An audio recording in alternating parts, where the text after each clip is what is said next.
You may have seen racist tropes that portray Native Americans in the past as wild or uncivilized. With so many new novels leading the way for Indigenous wisdom and scholars, I wanted to share a fun fact I learned about recently. Not only is the idea of Native Americans or Indigenous people as uncivilized untrue and racist, some Indigenous peoples of North America were so well organized that they became the inspirations for the democracy of the United States. The United States is a genocidal colonial project and continues to ensure harm to this day. But while we're reforming our systems, unlearning, and decolonizing our minds, we can learn from our connections to Indigenous life that we still have today. My name is Isaiah Hernandez, and this is Queer Brown Vegan. My platform is to bring you environmental education that's focusing on intersectional issues rather than ignoring them.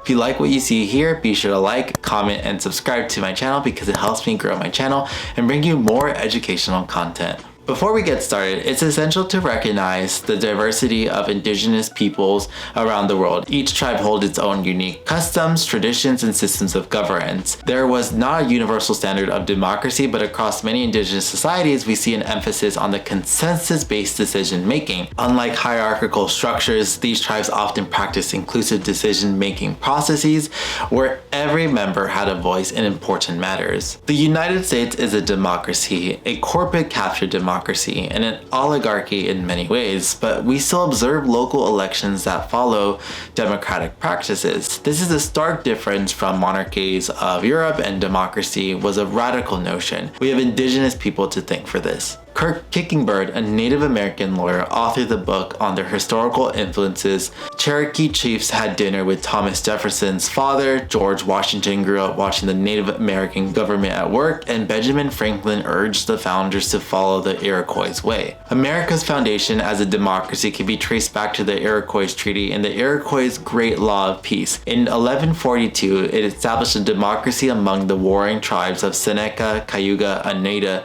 Onondaga, and Mohawk, which became known as the Iroquois Confederacy.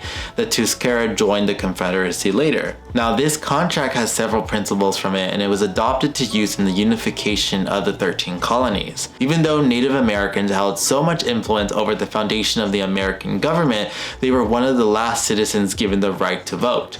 They still face oppression from the US government, and the contribution to the United States isn't something taught at every school, but it was formally recognized by the US Senate in 1988. With elections around the corner and so many people in power that are refusing to accept democracy, I think it's powerful to emphasize this connection to Indigenous practices that exist in the world today. We need to uplift the truths from our past and the wisdom from Indigenous ways of life. Thanks for watching this video, and be sure to like the video, leave a comment with something that you learned, and topics that you'd like for me to explore, and subscribe to the channel below if you like for what you saw.